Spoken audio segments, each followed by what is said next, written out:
Good afternoon, everybody. Once again, it's Friday, and I'm here to talk to you about the Schools and Agents Bulletin, which has now become a feature on Schools and Agents every Friday. I apologize from talking to you from my car, as you can see, and I can also see that I need to clean it.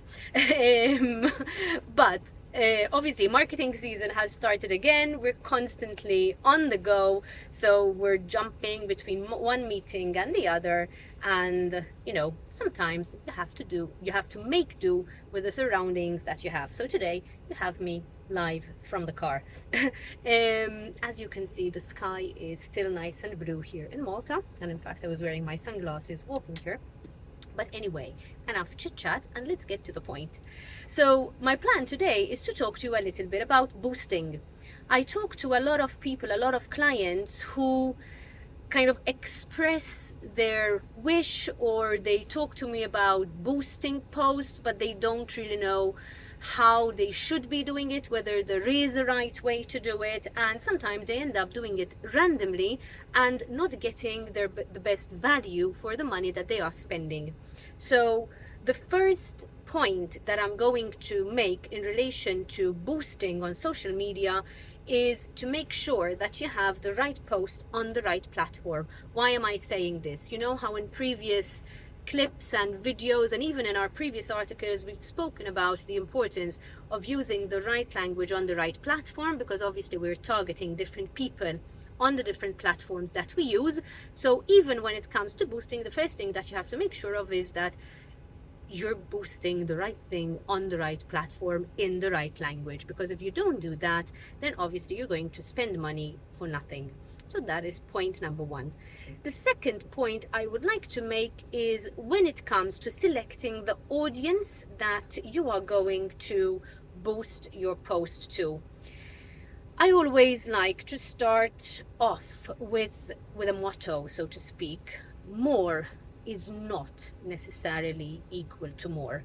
So just because you generalize and you widen your audience doesn't mean that you are going to get the best ROI from your boosted post. So sometimes it makes more sense, and you have to use your brain, sometimes it makes more sense to restrict the audience a little bit, so like that it is more focused. When it is more focused, you obviously have more chance that the money that you are spending falls on the feed, not on the lap, on the feed of the right people, therefore getting more clicks, getting more engagement, getting more people to follow the call to action that you get them to do.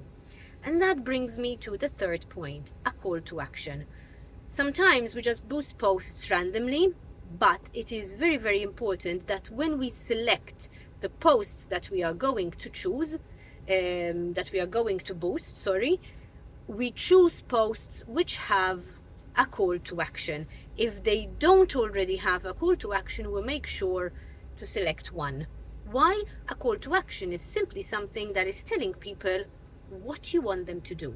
What are the next steps going to be? What do you want them to do with this information that you've given them? So a call to action gets people, it gives them instructions, so to speak, and it tells them what you would like them to do with that information. It could be click here, contact us, and an email address, get in touch with us, call us, anything. Go to our website. It could be multiple different things, obviously depending on the subject of the post that you are boosting, but always make sure that you include a call to action.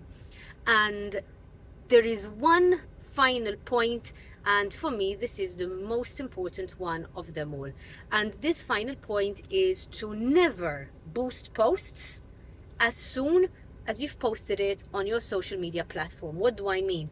So if I'm boosting on Facebook, it makes much more sense and it makes your boost much more effective if your post has been on your feed for a few days.